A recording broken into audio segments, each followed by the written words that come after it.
Il est 12 heures, heure de Kinshasa. Bienvenue dans ces bulletins d'information. Face aux bouchons qui paralysent la ville de Kinshasa, le gouvernement souminois a mis en place une stratégie d'urgence et combinant régulation policière, innovation technologique et accélération des chantiers. Junior Twindele pour les comptes de reportage. Avec près de 15 millions d'habitants, Kinshasa subit un trafic routier excessif, particulièrement aux heures de pointe.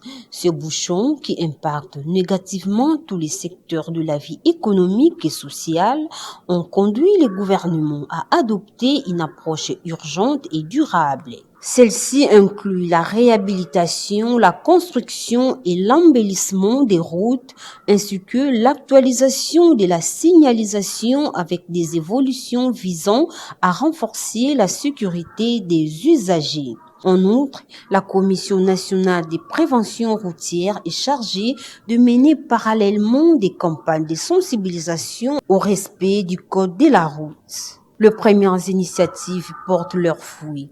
Pour la rentrée scolaire 2025-2026, la population a pu échanger au pire scénario redouté. À court terme, l'exécutif a veillé au déploiement de l'élément de la police nationale pour réguler la circulation sur les 56 carrefours sensibles identifiés par une task force dédiée. Pour désengorger la capitale, rien n'est laissé au hasard. La première ministre préside des réunions régulières avec tous les acteurs concernés. Dans la droite ligne des orientations du président Félix-Antoine Tshisekedi Tshilombo, l'aménagement des artères secondaires et la construction de nouvelles routes progressent à un rythme soutenu. La première ministre Judith Suminwa Tuluka a vivement apprécié la résilience légendaire des Kinois face aux perturbations causées par les chantiers. Une conscience collective de l'importance de ces ouvrages émerge. Avec le programme d'urgence Compacte Résilience qu'elle a lancé récemment, la première ministre met un point d'honneur aux actions sociales à l'impact visible. À Tchabi, chef-lieu de la chefferie de Banali Tchabi, en territoire d'Iroumou, la paix n'est plus un simple rêve.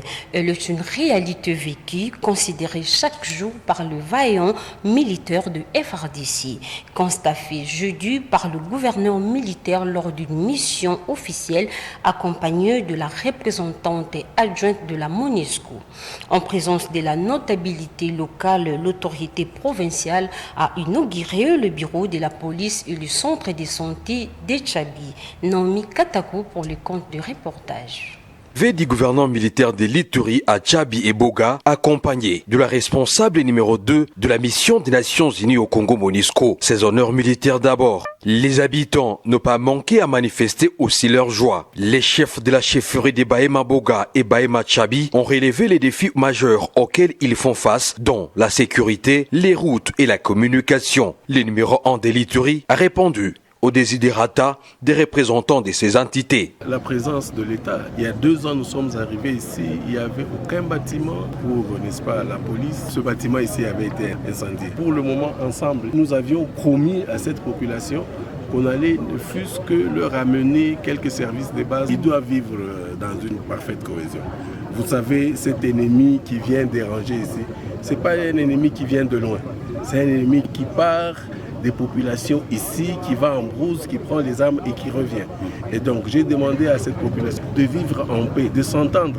Parce que s'ils sont ensemble, ils vont faire barrage ensemble à cette menace des ADF et autres là. Le lieutenant général Luboyan Kashamadjoni a également coupé les ribbons symboliques du bureau du commissariat de la chefferie de Tchabi et de ce centre de santé, des travaux financés par la MONUSCO. Occasion pour Madame Van Deper, représentante adjointe de la MONUSCO, de renouveler l'appui de la mission à l'administration militaire. La MONUSCO est là pour appuyer les autorités et inclut les services médicaux. Ces deux entités renaissent aujourd'hui grâce à la restauration de l'autorité de l'État par les forces armées. Le lieutenant général Luboyan Kashamadjoni a encore rappelé le message de la cohabitation pacifique entre les communautés en vue de développer ces entités coutumières. Ce bulletin fini. Merci de l'avoir suivi.